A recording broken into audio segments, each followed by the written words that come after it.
Hi, today we're going to be pastelizing an existing painting. So it's a painting that I did in a previous video and I just felt the colors were too bright, so I'm lightening it and I'll show you how to do that.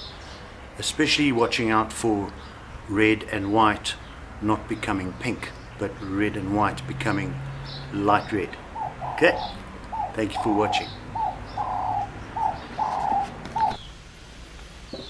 What we're going to do today is pastelizing or making lighter a painting, an existing painting. Now this painting we did in the previous video, so you can go back to see how we did it, but very quickly we did an outline with the charcoal pencil, and you can use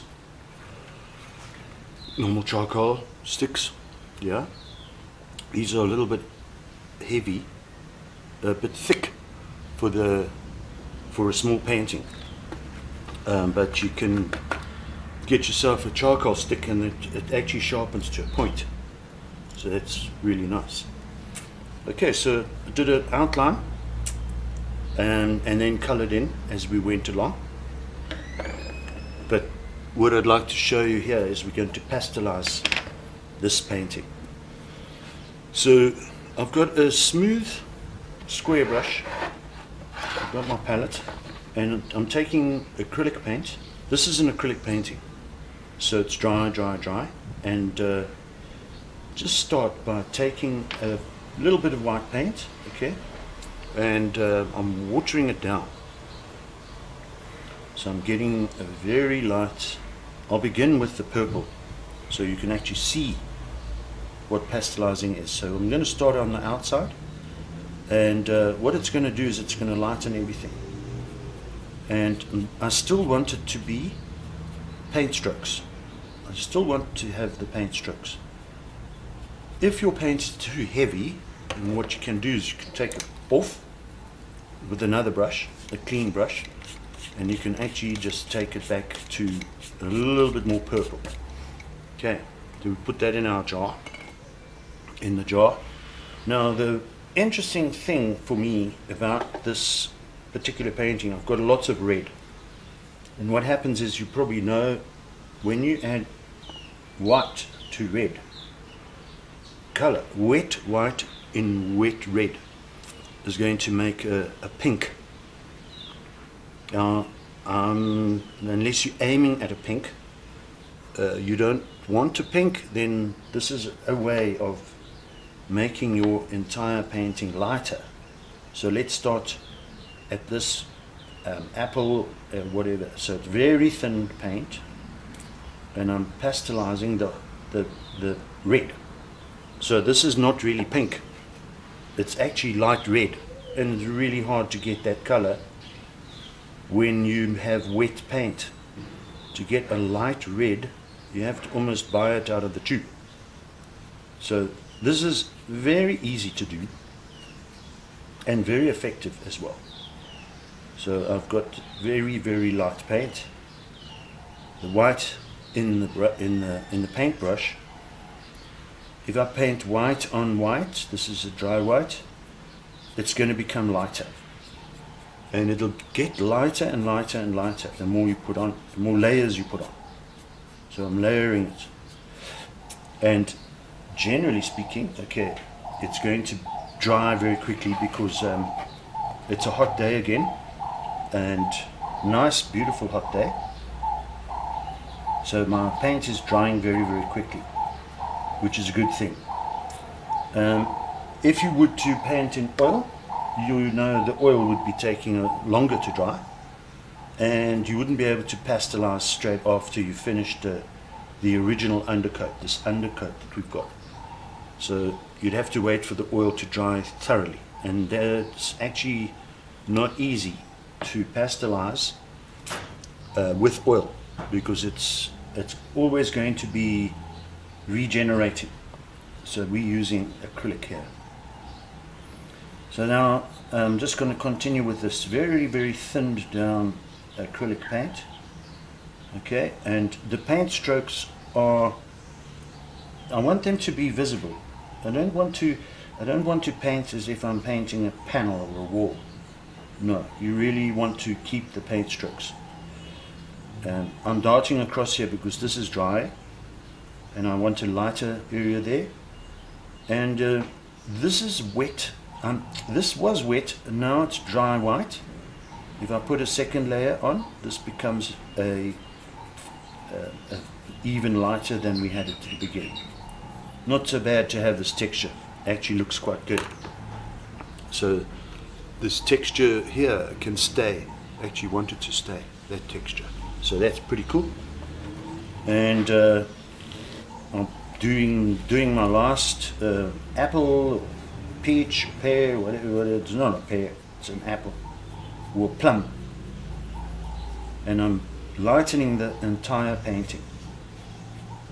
It has a huge effect on the final look. I'm just getting some water again. And my brush is clean, so I can just dip into the lid of the paint tub, and I'm going to lighten the top of this as well and get the crisscross effect of the paint, strokes, which is what I want at this point. And I'm looking all the time. I'm looking at the painting all the time, seeing how it's going. As I say, we're not painting a panel, painting in pieces.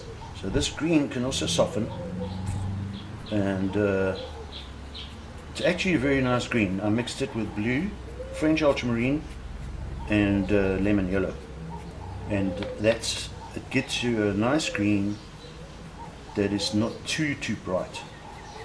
And I'm also keeping my line work, keeping the lines, keeping those charcoal pencil lines as we're going. Okay, one more area, and that's the bottom of this bowl or plate or dish.